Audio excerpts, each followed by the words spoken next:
it was a big win on Monday, boys. That was definitely a fun one to watch out there against Indiana. I think one of the reasons that it was more fun to watch was because you actually got like 20 minutes from Dylan Harper, Luke Kornet, and Keldon Johnson all off the bench, on top of course 20 plus minutes from all the starters too. But you really got about 3/4 of what you think the Spurs rotation will look like for the most part, minus Kelly Olynyk and Jeremy Sohan, of course, and of course De'Aaron Fox. Can't keep forgetting about him. But what were you guys' thoughts on that Monday game against Indiana? Ethan, I'll dish it to you as I get the box score up and everything. Yeah, I loved how competitive it was, man. It really felt like a regular season game and not just a normal one either, one with actual stakes to it. So I'm glad that the squad is playing with that level of intensity. Victor continues to impress, dude. Just overall theme for the game is he's being aggressive, but he's not settling for deep threes. He had 3 in this game, which was an outlier in the Mm-hmm. preseason. He's really been focusing on getting paint touches or post touches, and the rest of the team is really focused on getting him the rock. I would say it's a positive game from everybody. Stefan, maybe a little bit of rust in terms of efficiency, getting his shot to fall. Devin still struggling a little bit. Hopefully that kind of wears off when the regular season starts. But it's the role players, dude. We actually have some depth for once, and that was a takeaway in this game for sure. Specifically looking at KJ, Luke Kornet, Julian Champagnie. But I think it's really been a takeaway from the entire preseason when you really think about the depth that we finally have on a Spurs team that in years past, that was not our strength, to put it lightly. Yeah, and You Chris, know any what? Yeah, I'm pretty jealous of y'all because I did not get to watch this game. I was at work, so some of the points I may have may be obvious to the box score. But Hmm. like y'all said, it was an exciting game. I did watch the highlights, and one of the biggest takeaways was just Wemby showing his strength. That dunk on Isaiah Jackson, where he just moved him out the way and did the Shaq type of dunk, where he threw his legs up in the air and bulldozed through Isaiah Jackson. That was probably one of my favorite things to watch. But like y'all said, the role players, Julian Champagnie continues to impress with his shooting ability. Devin Vassell, like y'all said, another game of him shooting over 4 from 3. We're gonna chalk it up to it being preseason.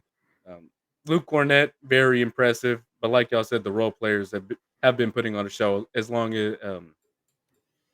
as Victor Wembanyama.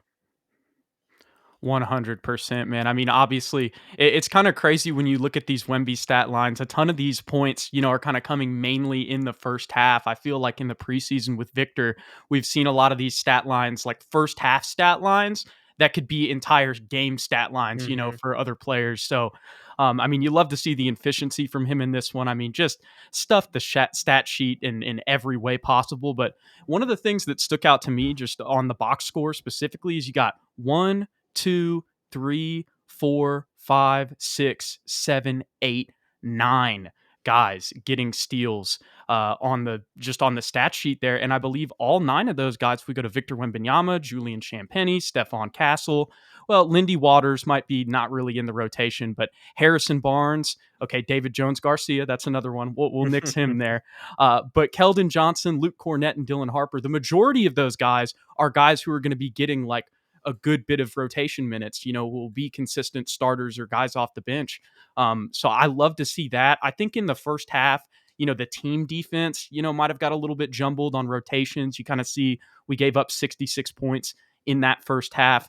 But again, with that, I pointed out the steals. You see individual improvement. Like KJ, not only did he shoot 100%, as much as it might not have been a ton of shots, he had 3 steals. Again, Hmm. this is all preseason, but like that type of stuff from Keldon Johnson is something we weren't seeing in years past. And I want to say, as much as Devin didn't have any steals in this one, I believe in the game that he kind of bounced back in his second game. It was against, who was it against last Friday? Not the Heat. Who am I The forgetting? Jazz. The Jazz. Thank you very Hmm. much. Against the Jazz, I believe he had a couple steals in that one. I may be mistaken. But the one thing I will say about Devin, as much as the shooting is something that definitely sticks out on the stat sheet here. Obviously that was specifically 3-point shooting, which is one of the things that we really want him to get better at. So again, don't want to completely excuse that, but his 2-point shooting in this game was pretty efficient. And then the other thing that I'll mention is the 4 assists that he had, man.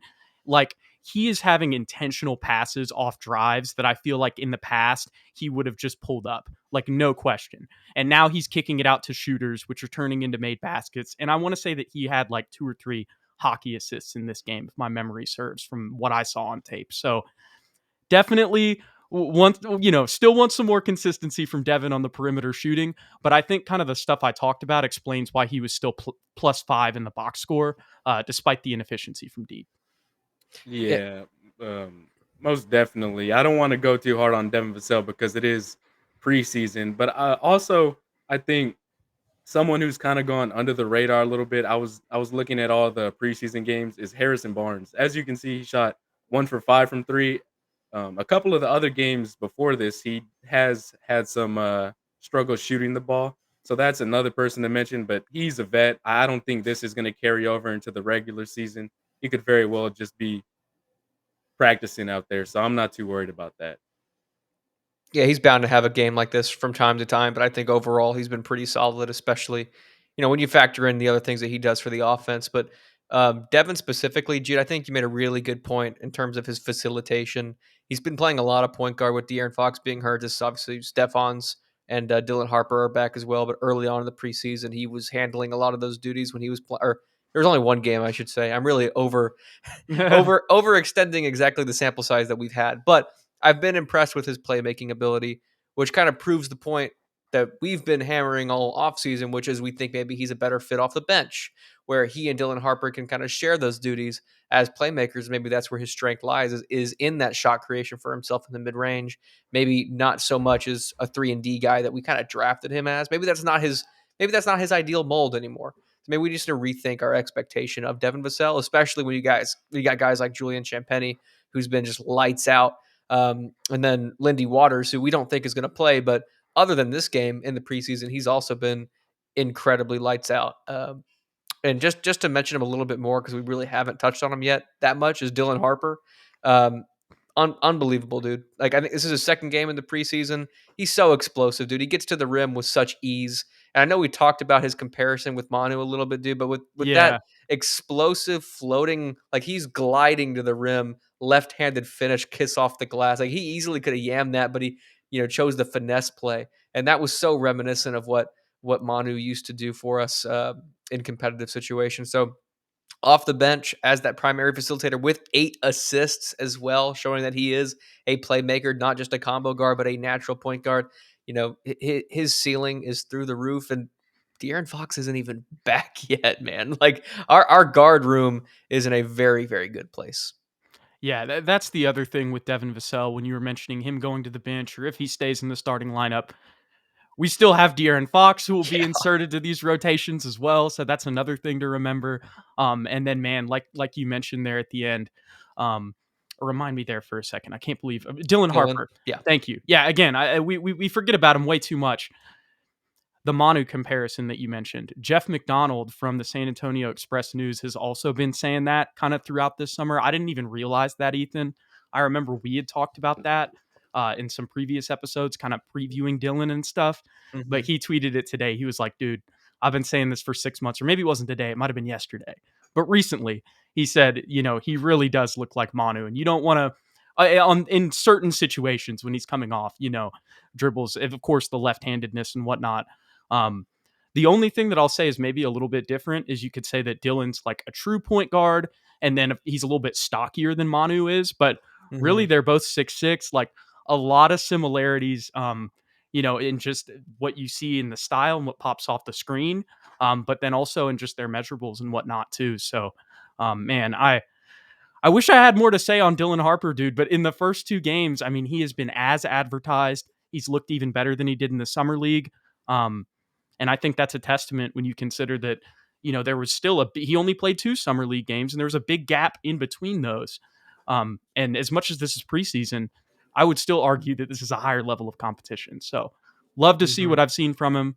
But again, with all of these guys, it is just preseason. So for all of the times that we're going to be like, hey, we'll give a mulligan to this guy for all the stuff we're hyping up. We'll also be like, hey, it'll be a little bit more intense in the regular season too. Right. And an Indiana team that doesn't have Tyrese Halliburton, kind of trying to figure out who their go-to point guard is going to be for the season. Um, Also, sort of a caveat for why maybe we played so well defensively in the passing lanes too. Um, but Carter Bryant. So wait, Oh, sorry, Chris. I should give you a chance. Did you want to say anything else about Dylan Harper before we move on to Carter Bryant? yeah, that was one of my notes on here. It says Dylan Harper is the real deal. And like Hmm. you said, he's as advertised. But that was one of my things before actually getting to watch Dylan Harper play. I knew he was going to be good. Obviously, he's the number 2 pick, but I didn't know what that would look like translated on the NBA floor because obviously him being at Rutgers, that team's nowhere near the caliber of the San Antonio Spurs. So kind of seeing how he would fit in. And through these preseason games, although um, De'Aaron Fox isn't on the court. I think we saw a lot of good things that's going to translate to the regular season. Like you Hmm. said, him being a true point guard, I was not expecting his playmaking to be that insane. He had 8 assists. The lob he threw to Luke Kornet, which I think that was another game. Mhm. The lob to Victor Wembanyama, his passing ability has been off the chart, and I think that's expected with the number 2 pick. But maybe that's on me for not doing my due diligence before he was drafted. No, for sure. You kind of always approach those things with a little bit of skepticism, like you don't think it's going to be this quick. Granted, preseason of a Right. transition for him, but yeah, looks pretty effortless so far. But Carter Bryant, that the other rookie that we have barely talked about, in 9 minutes of game time, he had 8 points on 2 of 4 shooting, but hit 2 of his 3 3 pointers, which I think was the biggest takeaway for him. He looked comfortable. I think since that dagger that he hit last game against Miami, or was it Miami or Jazz? Miami, right? I can't What remember. I whatever think it that's was. the Jazz. He hit a pull up three in transition to kind of put us over the top in coming into the end of that game. And since then, he's looked a lot more comfortable taking these shots from deep. Form looks good. Obviously, defensively, we know what he is. So we keep talking about maybe the first, I don't know, 5 months, 6 months of the season, he's going to be in Austin full time. He might warrant sitting on the bench because you might need him from time to time, especially at the start of the season with the way injuries might play out.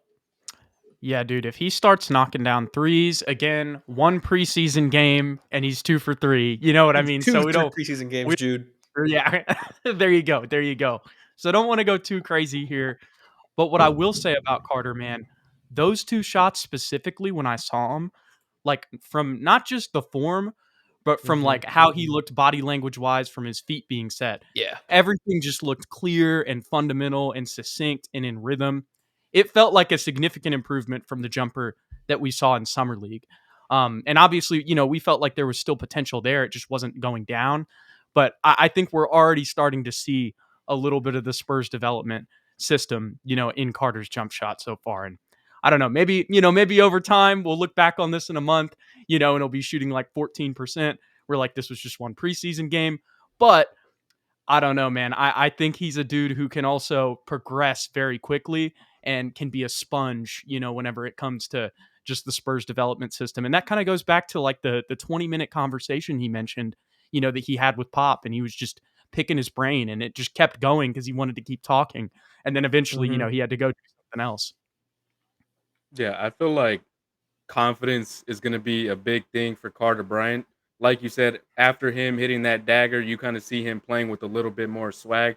And you can just tell, like with Carter Bryant, his play style, you can tell when he's playing with confidence and you can tell when he's kind of unsure. And that's comes with being a rookie. But like you said, after he hit that shot, you can just see like a night and day with his jump shot.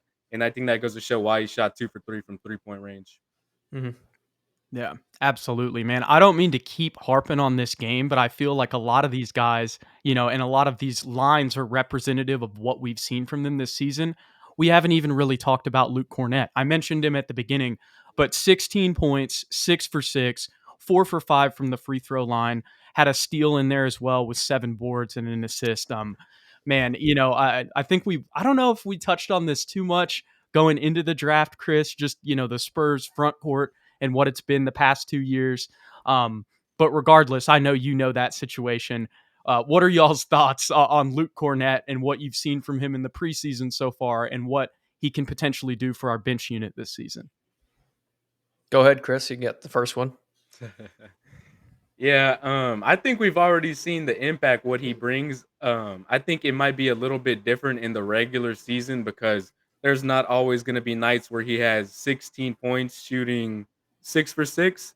And I Hmm. think I even saw him do like a little fadeaway mid-range where he got Yeah. hot or whatever. That was pretty insane. But I think we've saw his impact. He had a nasty block. I'm getting my games all mixed up.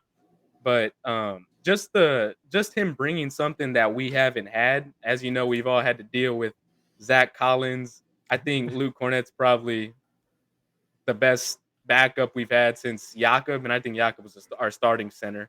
But he's gonna bring some good stuff, and I think one of the underrated things is with that bench unit, if Dylan Harper's coming off the bench, that backup, the pick and roll between Cornette and Dylan Harper is gonna be nasty in that regular season. And I don't think many bench units are gonna have an answer for a duo like them.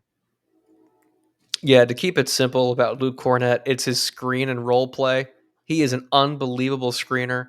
And then just extra possessions fighting for boards. That's all we could have asked for. And he is doing that to the 10th degree. Now, 6 for 6 games, getting double digit points, I think that's just the cream of the crop. Like that's the Right. icing on the cake. That's what I'm trying to say. The icing and sprinkles on the cake there, because I don't think you can expect that from him on every given night. But when he does it, it's always in a positive way, and it never detracts from what the overall offense is trying to do. But he creates shots for other guys, gets other guys open, and is really the catalyst in a lot of ways to our offense, especially when Victor's not on the floor. So his value cannot be uh, overstated. And I think Boston fans, if you're looking at Twitter, they are very sad to see him not in the green uniform anymore. Oh Yeah. yeah, and also I know I mentioned the Dylan Harper, Luke Cornett pick and roll, but the Victor Wembanyama, Luke Cornett, Yeah, the French Vanilla, so that good. that that duo is gonna be nice when they're on the court. I know we got a couple of minutes together with Cornett and Victor Wembanyama, but I'm looking forward to seeing that in the regular season as well.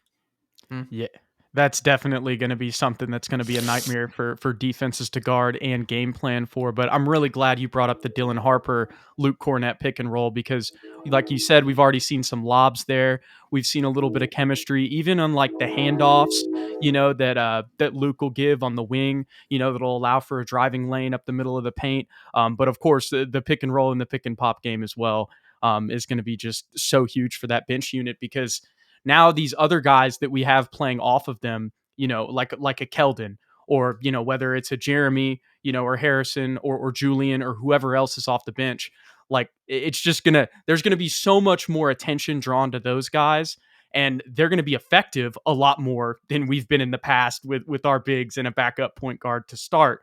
But then on top of that, that's gonna open up looks for these other guys off the bench as well. And I think like what you've seen from Keldon so far in the preseason, as much as it's just preseason, high efficiency, low volume, more of an off ball role. And him playing off of Dylan Harper and Luke Cornett can definitely create some looks for a guy like him. Yeah, dude, that's a perfect segue into Keldon Johnson, who has been frankly unbelievable in the preseason.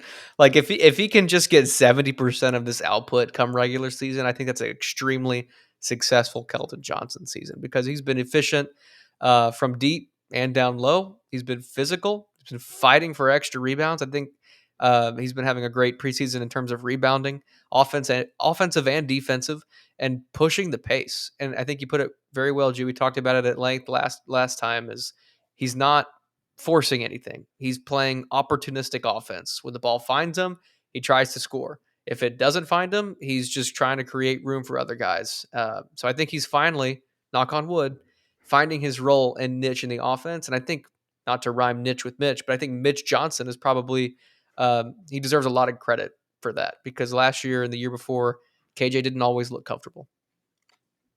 Like I said, I did miss a couple of preseason games, but I haven't really noticed Keldon Johnson, and I don't think that's a bad thing. I actually think that's a good thing because sometimes people would mention how he would just stick out like a sore thumb. And going back to how y'all mentioned not forcing anything on offense, he's kind of just fitting into his role right now. And if he can carry Mm. that on into the regular season, if him or Dylan Harper's the sixth man and the Spurs are winning, I think the Spurs might have a contender for sixth man of the year. Yeah, I think that's a great way to put it. I just, I was trying to pull up the game log here, but they don't have the preseason game Here, logs. I was they do, oh, Jude. Go back to let's it. see. You have to filter the date because I'm looking at it right now for Keldon, and Okay. he has not scored less than 11 This is what points I or was trying shot to less than this is what I was trying 66%. to pull up. Okay. Oh, they've got it set Yep. to last season. I tried to do that with Luke Kornet earlier. Thank you. But yeah, I mean, not 66%, 4 for 6 is the worst he's shot, and then, 11 points is the least amount of points that he's had. I mean, this is and to be honest, like we were kind of saying with Luke Kornet, if we can get this even at a lower rate when you consider some of the guys that are going to come in, to the rotation that we still have, like we said, I mean, theoretically, it could be 3 different rotation guys that still aren't playing with De'Aaron Fox, Jeremy Sohan, and Kelly Olynyk. That could decrease these numbers as well. But again, just not going crazy. Not to repeat what you guys said, but it's exactly what we want from him. I don't know how else to say it. Can I ask a question to both of you? Would you consider it a failure or a success if Keldon's final season statistical line was 12 points, 5 boards on 50% shooting? Yeah, I was going to say it depends on the efficiency because I was just thinking that same thing. That probably is a realistic, a stat line. So I would say no. Like if the efficiency's there, I'm not mad at that at all. That's great. That's basically what he did last year. Oh man, Yeah, that's so wild to like you think said, about. dude. Like you said, points, I'm fine with that as long as the efficiency is up.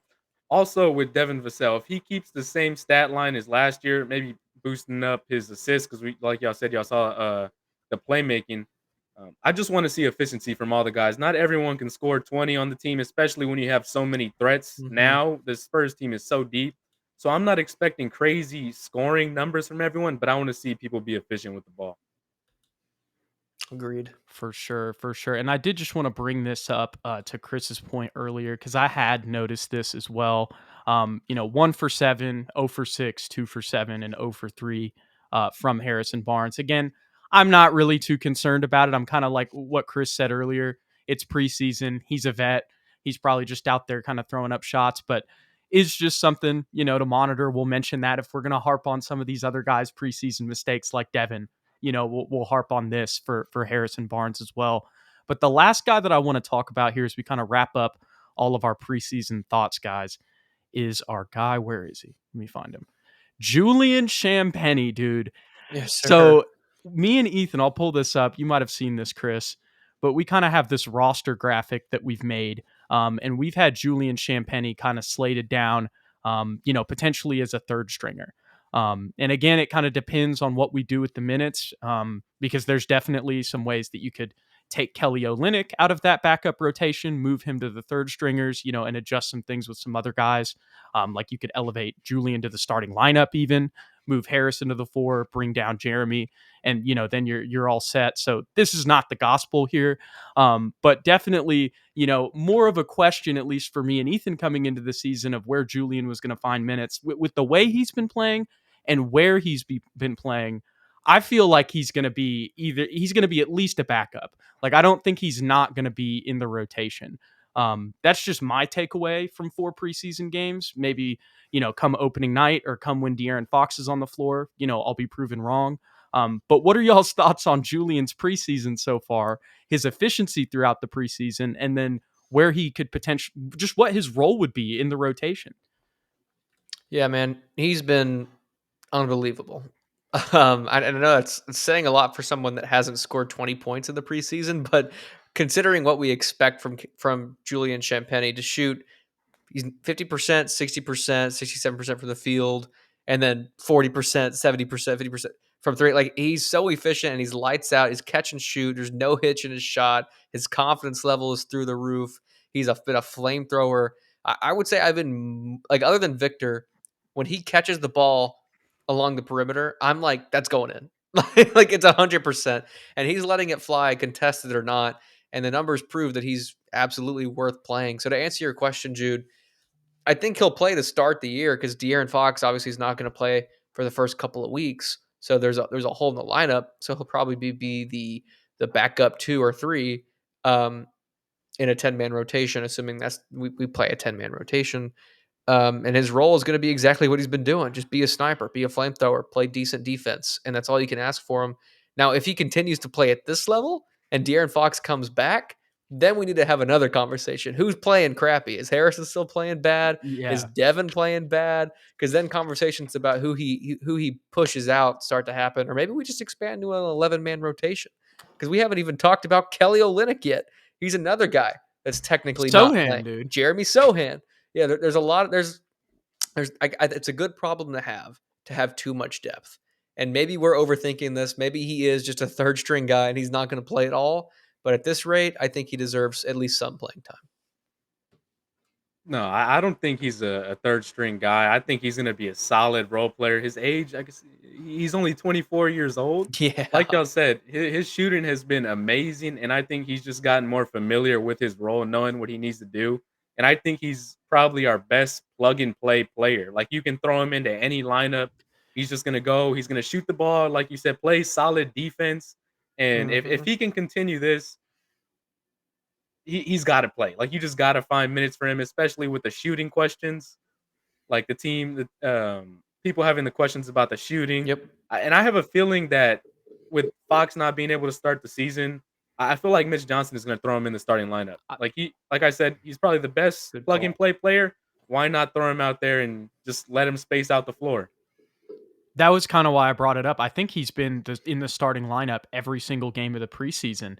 And, you kind of wonder that a little bit, but then you think about, man, he did have some starts last year. You know what I mean? In certain circumstances. And I think you put it perfectly, Chris. He really is the best plug and play player on the team. You can play him 2 through 4 as much as he's not really a 4, but you know what I mean? He is 6'7" in times of injury, and he can just come in and you know what his role is going to be. And the other thing that I'll touch on, he talked about his defense as well. We didn't even harp on that enough, dude. 2 steals in the game against Indiana. Okay, didn't record anything in the Utah game, but still, if you watch his on-ball defense, always pretty solid. Never atrocious by any means.